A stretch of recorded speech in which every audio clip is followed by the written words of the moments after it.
Bonjour tout le monde, j'espère que vous allez bien. Bienvenue dans le dernier live de la semaine. Le live qui fait un peu comme je dis dans ma story, le wrap-up de ce qui a été discuté au cours de la semaine sur la question qu'on fait en 4 temps. Qu'on divise de manière à ce que vous puissiez bien comprendre en profondeur la situation. Parce que mon objectif dans mes lives, c'est de vous amener à comprendre comment qu'on analyse une situation qu'on vit avec notre enfant pour essayer d'adopter un regard un petit peu plus extérieur. Hein? Donc, plutôt que de voir l'arbre, on essaie de voir la forêt.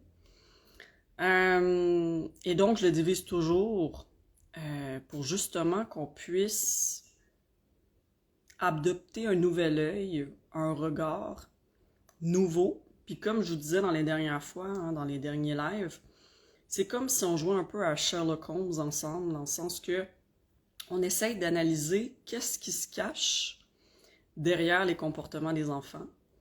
Et là, cette semaine, c'était intéressant parce que c'était vraiment une question de la part de la maman qui était complètement différente de ce que j'avais reçu dans les 5 dernières semaines. Donc, ça permet d'explorer vraiment un nouveau sujet et qui est une très très bonne question parce que justement, au niveau des outils sensoriels, il n'y a pas grand monde qui en parle, il n'y a pas grand info là-dessus. Salut, ma chère Steph! Et donc, c'est toujours intéressant d'aller voir qu'est-ce qu'il y en est au niveau de l'enfance, voir les implications, puis de voir aussi qu'il y a des trucs qui ont l'air un petit peu banals, hein? C'est un peu comme je vous disais, les outils sensoriels, on peut considérer ça un peu comme, à la limite, il y en a un peu partout maintenant, c'est vendu en vente libre, donc on peut considérer ça à la limite comme étant, juste des objets comme étant des objets, ou à la limite des jouets, alors que ce n'est pas des jouets. Hein? Chacun des outils sensoriels a vraiment une visée thérapeutique. C'est ce qu'on a exploré depuis lundi. Puis qui était vraiment le message que je voulais vous apporter parce que, comme je vous mentionnais, une personne, bonjour à vous, une personne qui, par exemple, a la jambe cassée, on va lui donner, par exemple, une béquille. Hein?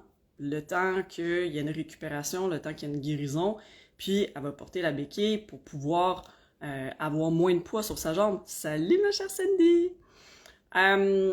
Donc vous voyez à quel point c'est important ici de constater que la béquille, c'est un outil. C'est un outil qu'on intègre à un moment X, le temps qu'il y ait une guérison, et qu'on retire à un autre moment. Mais les outils sensoriels, c'est la même chose. La visée d'un outil sensoriel, c'est pas qu'on garde et que l'enfant maintienne l'outil sensoriel ad vitam aeternam. OK? Parce que justement, ça va devenir une béquille. Donc, par exemple, les enfants que je vois qui portent constamment des coquilles anti-bruit, est-ce que c'est une bonne chose? Non. Non, parce que... Salut HR! Parce que les outils sensoriels, notamment comme les coquilles anti-bruit, ça coupe de 25 décibels, hein, la quantité de son au niveau de l'input auditif. Ben, la journée que l'enfant retire ses coquilles, comment vous pensez que l'enfant va réagir? Parce qu'à la base, on introduit une coquille anti-bruit parce que l'enfant présente une hypersensibilité auditive. Donc, s'il porte tout le temps, ben, ça n'a pas son effet d'amoindrir le son, c'est que le son est constamment amoindri. Fait que la journée qu'il l'enlève, ben là, la perception auditive va être tellement grande. Donc, vous voyez, c'est ça le but dans les outils sensoriels, c'est de se dire, je vais l'intégrer à un moment parce qu'il y a une visée thérapeutique. Pendant ce temps-là, moi, je mets en place des actions qui vont permettre de faire évoluer l'enfant dans le sens que je veux qu'il évolue, que ce soit pour normaliser une hypersensibilité auditive. Ici, avec les objets lourds, j'en ai parlé au cours de la semaine, mais c'est pour normaliser la proprioception, donc la conscience corporelle de l'enfant, qui a un impact sur sa conscience spatiale, donc qui va avoir un impact sur toute sa motricité, sa coordination, son attention, même son éveil, parce que c'est en lien avec le tonus. Mais c'est pas en tout temps. Parce qu'à un moment donné, il faut retirer l'outil sensoriel. Il faut faire un sevrage graduel. Et donc, ce que je rapportais cette semaine, c'est notamment, vous savez, les outils sensoriels, notamment au Québec, c'est devenu à peu près une mode. Hein? On en voit un peu partout, comme je disais, dans les boutiques, tu sais, même de papeterie, là, on voit des coquilles anti-bruit, on voit des chewy tubes, on voit des crayons adaptés, on voit des coussins vestibulaires, on voit des toutous lourds. Mais avant, ça, ces outils-là sensoriels, de base, c'était accessible que par les ergothérapeutes, et je parle ici des ergothérapeutes canadiens. Et nous, on faisait l'évaluation du profil sensoriel de l'enfant, et après, on faisait une prescription de l'outil thérapeutique pour l'enfant. Là, maintenant, c'est vendu en vente libre. Et donc, ben forcément que là, c'est perçu comme étant banal. Et c'est surtout que les vendeurs ne savent pas nécessairement vous expliquer la visée thérapeutique parce que vous ne pas, ils ne sont pas thérapeutes, hein? On leur en veut pas. Bon, moi, j'ai fait une maîtrise universitaire là, pour connaître tout ça, puis après, j'ai fait des formations et des formations en intégration sensorielle. Parce que justement, c'est un domaine en soi. Et donc, voilà. Donc, très important. Salut! Oui, bonsoir. Oui, pas la même heure ici. Je suis de Bretagne en France. Ah, ben voilà. Ben moi aussi. Moi aussi, je suis en Bretagne. Ah, donc je suis à la même heure que toi. Fait que il est 20h37. Mais je suis québécoise, donc voilà. Donc, hyper important de bien comprendre ça. Parce que, justement, notamment au niveau des objets lourds, les objets lourds, dépendamment de la forme qu'on choisit, de la dimension, du poids et de l'endroit sur le corps où on va le poser, la visée thérapeutique va être complètement différente. Et donc, c'est pas vrai qu'on peut arriver dans une boutique, s'acheter par exemple, je sais pas moi, au Québec, il y a le serpent lourd, et l'utiliser n'importe comment parce que ça n'aura pas sa visée, tu sais. Oui, je suis à Rennes. Ouais. Donc voilà. Notamment par rapport aux objets lourds, hein, j'ai expliqué hier, si on pose par exemple un objet lourd au niveau des épaules, la visée c'est pour venir calmer l'enfant, et si moindrement il y a un tonus quand même pas hyper, tu sais, l'enfant il est pas hyper dans sa tonicité, qui manque un petit peu d'éveil, le fait de mettre un poids ici, ça va favoriser à ce qu'il prenne conscience davantage de sa posture. Évidemment, on ne met pas de poids lourd sur les épaules d'un enfant qui est hypotonique complètement et qui a vraiment, que sa posture est complètement avachée vers l'avant. Donc, c'est vraiment quand on veut juste favoriser une petite conscience corporelle au niveau de la ceinture scapulaire, puis qu'il y a un redressement pour favoriser et à la fois on calme, on ground l'enfant, mais qu'il y ait une meilleure posture qui va permettre à ce qu'il soit plus attentif à l'enseignant, par exemple, aux éducateurs, qu'il soit en meilleure posture après pour utiliser son crayon pour écrire. Fait que vous voyez, ça c'est pour les épaules. Maintenant, si j'utilise un objet lourd, puis je vous disais en cette semaine, le vrai langage, neuro par rapport à lourd, le vrai langage c'est lesté, ok? Fait que c'est vraiment le mot scientifique lié.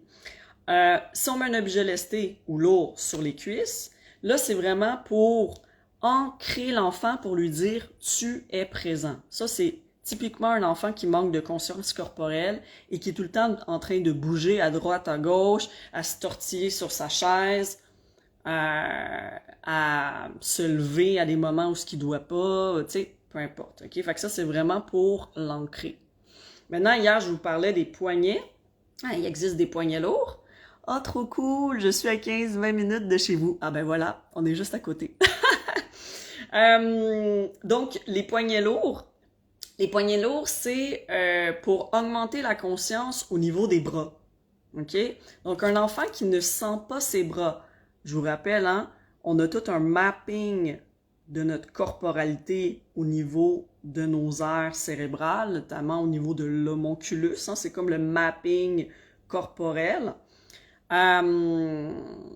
Et donc, au niveau de l'homonculus, si le bras est flou, très difficile de bien utiliser son bras, d'avoir une bonne mise en charge, d'avoir une bonne dissociation du poignet pour après utiliser nos doigts pour écrire.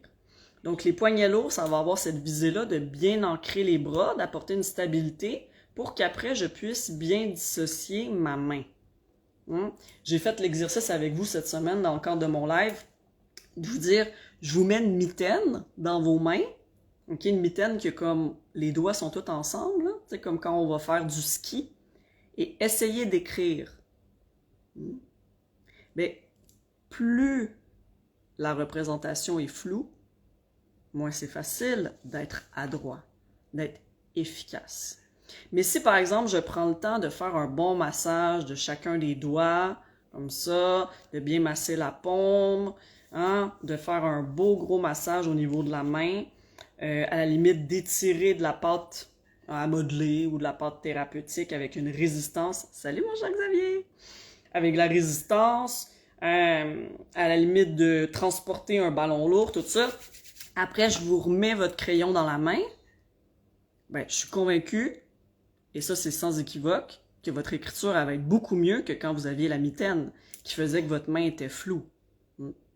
Donc, les objets lourds, notamment, c'est un peu ça la visée, c'est d'apporter de la clarté au corps d'un enfant ou d'un adulte ou d'un adolescent qui ne se sent pas suffisamment et qui entraîne soit de la maladresse motrice, difficulté d'attention, un éveil qui est moindre.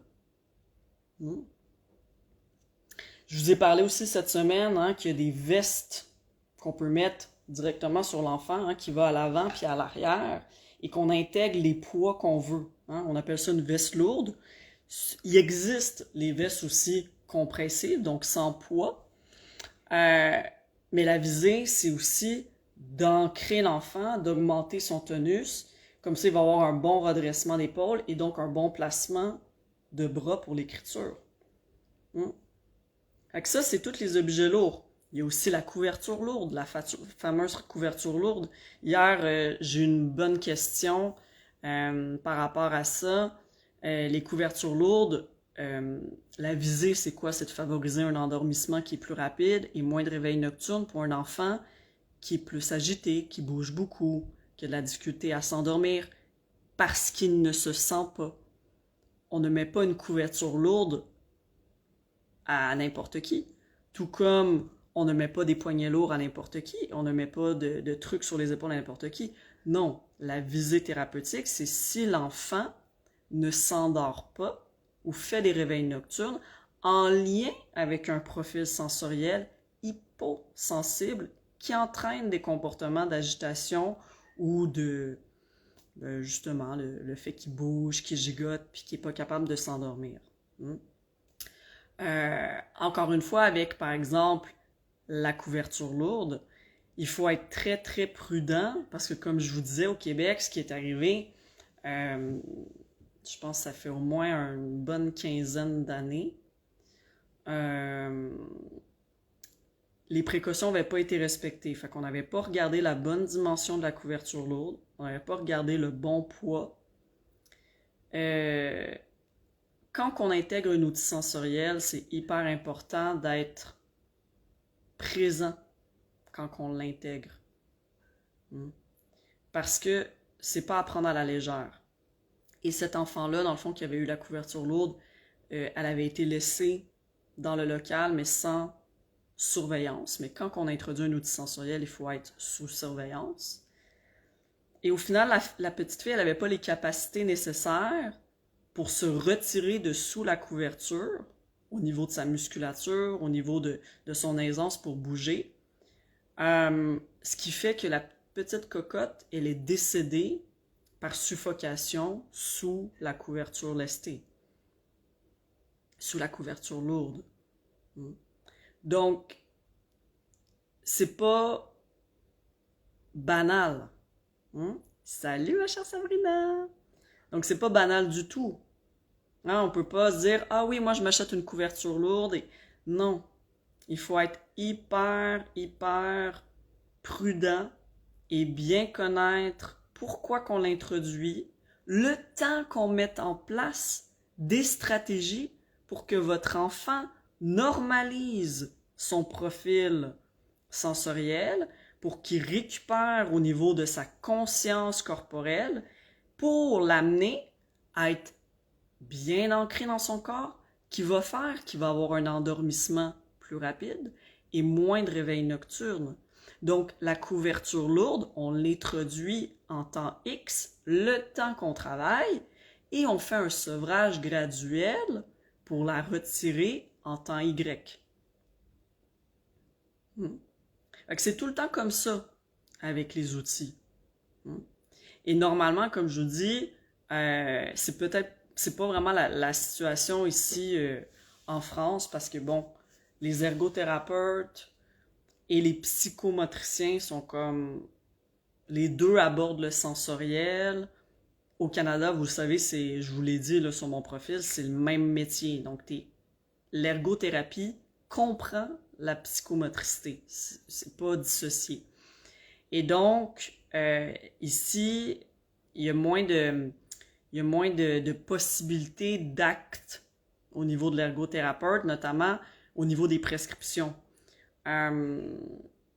Et donc, c'est hyper important d'être bien mis au courant, notamment je parle pour la France, mais l'Europe en général, d'obtenir les bonnes informations pour votre enfant, pour s'assurer de se dire, moi j'ai un outil sensoriel à la maison, en tant que par exemple vous êtes parent, vous êtes intervenant, j'ai un outil sensoriel à la maison ou dans ma classe, je sais pourquoi je l'ai, je sais pour quel enfant, je sais que c'est adapté pour lui, je sais combien de temps qu'on va le mettre en place. À chaque fois que j'utilise, je sais combien de temps qu'on l'applique sur l'enfant et je sais que je suis accompagnée pour savoir quand est-ce que ça va être retiré.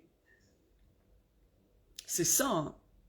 Quand je parlais hier de la posture parentale ou de la posture d'intervenant, c'est vraiment ça. Même en tant qu'intervenant, en tant qu'enseignant, en tant qu'éducateur, en tant qu'accompagnateur, en tant que nounou, on se doit de poser un regard d'analyse sur ces outils-là et non de considérer que comme des jouets. Donc, cette semaine, on a parlé des objets lourds. Je vous ai nommé les coquilles anti-bruit. Il y a aussi des outils sensoriels au niveau de la bouche, donc au niveau des hypersensibilités et hyposensibilités orales. Tout ce qui est en lien avec les difficultés en lien avec les textures alimentaires, tous les enfants qui mettent plein d'objets à leur bouche alors qu'ils sont plus poupons, qu'ils sont plus vieux. J'avais fait un live là, notamment là-dessus, un jeune TSA de 9 ans qui mettait tout à la bouche, même des roches, des branches, des semelles de souliers, bref. Donc vous voyez, les outils sensoriels, ça va être utile pour travailler des aspects chez l'enfant qui a des manques, mais qui est sécuritaire si on les applique bien. Aussi, au niveau des outils sensoriels, il y a tout ce qui est en lien avec le vestibulaire, fait qu'on appelle ça, par exemple, des coussins vestibulaires qu'on va mettre sous les fessiers des enfants et qu'on va introduire quand on voit qu'ils sont beaucoup trop agités puis que le poids suffit pas. On peut y aller vraiment avec une stratégie vestibulaire plutôt que proprioceptive pour permettre à l'enfant d'avoir juste un micro-mouvement qui va analyser au niveau de son oreille interne, qui est le lieu de réception de l'information vestibulaire au niveau du nerf crânien vestibulo-cochléaire. Et donc, l'enfant, il y a comme un micro-mouvement et il a l'impression de bouger, alors que il bouge pas vraiment pleinement, mais il bouge quand même.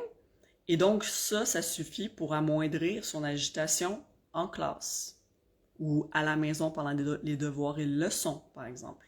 Mais encore une fois, que ce soit utilisé à l'école, à la garderie, CPE, milieu familial ou à la maison, il faut avoir la bonne dimension du coussin vestibulaire, il faut avoir la bonne quantité d'air dans le coussin pour offrir le mouvement qui est souhaité. Il faut avoir, bon, la bonne taille, etc. Donc, puis il y a différentes formes, hein, vraiment. Il y en a qui sont ronds, il y en a qui sont plus comme en pointe, comme une pointe de fromage, là, comme un genre de triangle en tant que tel. Donc, encore une fois, vous voyez ici, les outils sensoriels, c'est plus complexe qu'on pense. Et c'est surtout votre responsabilité en tant que parent, en tant qu'intervenant, c'est d'aller vous informer par rapport à ça, le plus possible, puis d'oser poser des questions, puis d'aller voir les bons professionnels, parce que c'est vrai que sur Internet, est-ce qu'il y a vraiment beaucoup d'informations à ce niveau-là? Moi, j'avais fait des articles sur des plateformes de parents auparavant. Il y en a toujours sur, par exemple, sur SOS Prof, que je faisais des articles pour informer les gens sur les outils sensoriels. Comme je vous disais, j'avais donné des conférences au Québec, un peu partout, parce que je voyais ça comme que c'était... Ben, en fait, vous le voyez, hein, c'est important. C'est important de connaître ces informations-là. Fait que j'étais allée voir les boutiques sensorielles qui vendaient ça un peu à tout vent, puis que j'allais former les vendeurs. Hein, moi, je suis un professionnel qui évalue les problématiques d'ordre sensoriel, mais il faut que les vendeurs qui vendent le matériel sensoriel qui est rendu vente libre, il faut qu'ils soient informés. Donc voilà. Est-ce que vous avez des questions par rapport à ce qu'on a parcouru au courant de la semaine, dans les lives, ou par rapport à ce que je vous dis en ce moment? Ça peut être en lien avec des outils sensoriels que vous avez déjà vus, que vous vous posez des questions par rapport à ces outils-là. Dites-vous, on est dans le sujet, là. Donc, je suis là pour vous. Puis sinon, comme je vous dis à chaque fois, pendant que si une personne écrit une question, vous pouvez toujours m'écrire après le live en message privé. Moi, ça me fait toujours plaisir de répondre à vos questions et de vous orienter. Comme je mentionnais hier, c'est vraiment la clé d'être curieux dans tout domaine qui est en lien avec l'enfance. Non, c'est clair, super.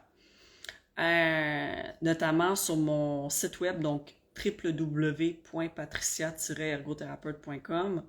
Dans l'espace parent et dans l'espace intervenant, j'ai fait 2 formations pour chacun des, si vous êtes parent ou intervenant d'enfance, qui s'appelle Les Sens en folie, puis qui permet justement de vous amener à faire un peu la démarche qu'on fait ensemble hein, depuis le début des lives, de dire, OK, j'ai mon enfant en face de moi, si je prends chacun des sens, OK, le tactile, le proprioceptif, le vestibulaire, l'auditif, le gustatif, le visuel et, je suis rendu où?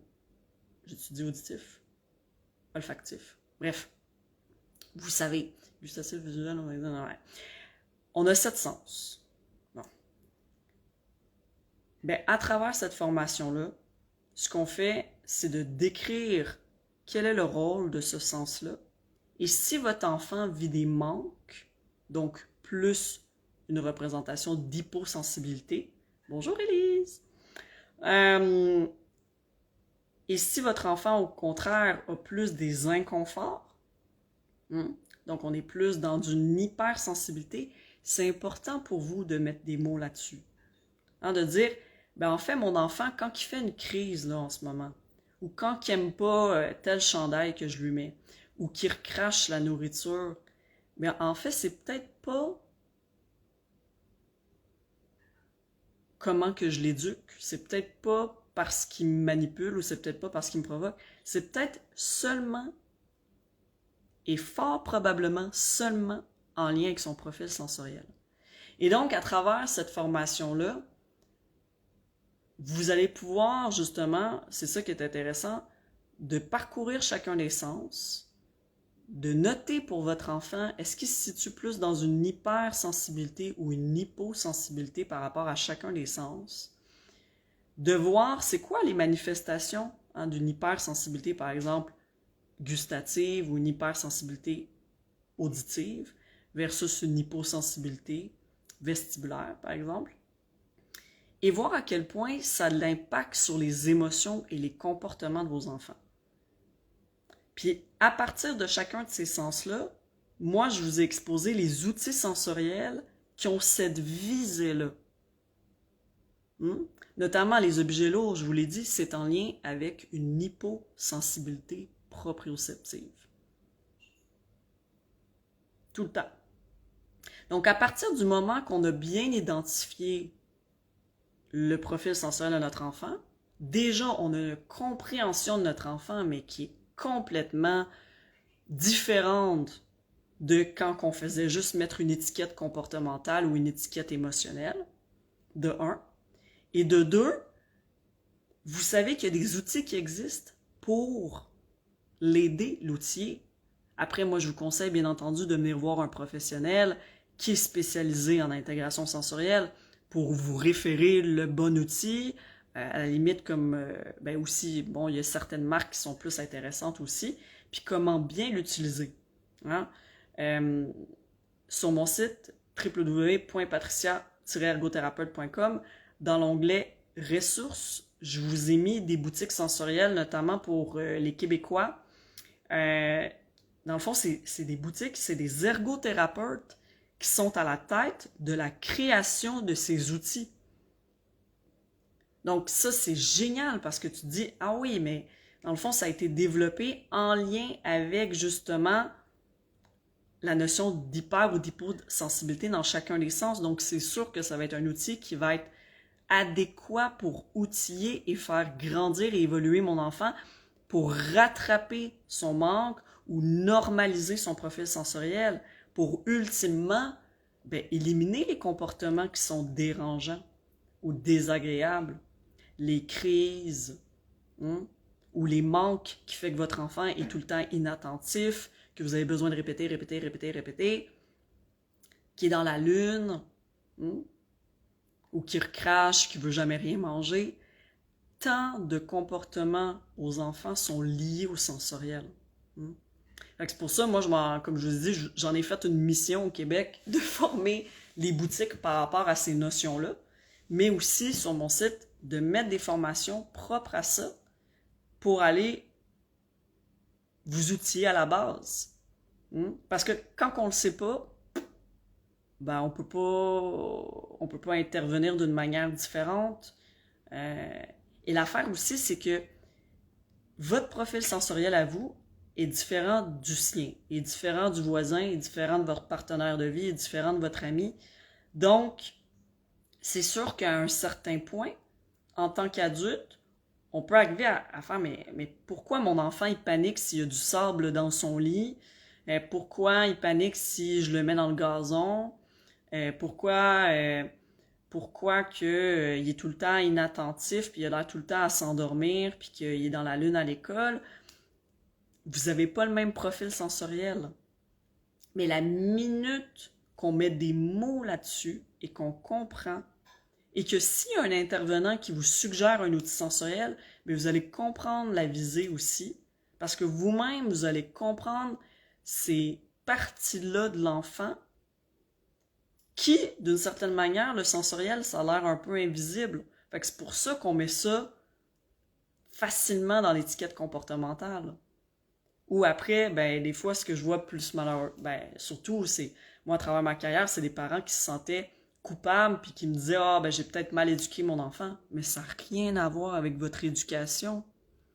Votre enfant, s'il recrache la nourriture parce qu'il dit que les grains de riz, ça lui fait mal à sa langue, il n'est pas en train de vous manipuler, il n'est pas en train de vous provoquer, c'est qu'il présente une hypersensibilité gustative qu'il faut aller travailler, qui provient peut-être parce que votre enfant je sais pas moi, n'a pas pu être allaité, ou qu'il y a eu des interventions à la bouche pour couper un frein de langue, ou parce que il a été gavé. Il y a plein de raisons qui amènent un humain à développer soit une hyper ou une hyposensibilité dans chaque sens.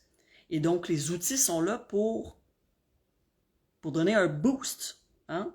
Mais si ils sont bien sélectionnés, que les précautions sont bien appliquées, notamment, je vous l'ai dit toute la semaine, les objets lourds, c'est 10% maximum du poids de l'enfant. Maximum.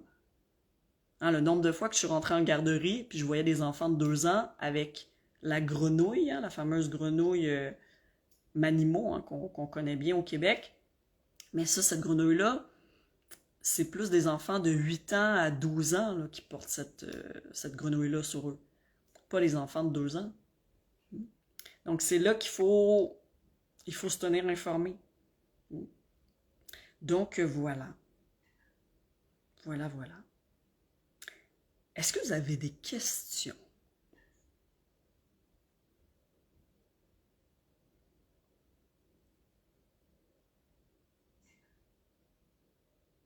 Comme je vous dis, je vous invite à m'envoyer vos questions par message privé. Mais autrement, ça conclut notre semaine de live sur la question des objets lourds, notamment, et qu'on a pu extrapoler vers les autres outils sensoriels, qui est un sujet passionnant.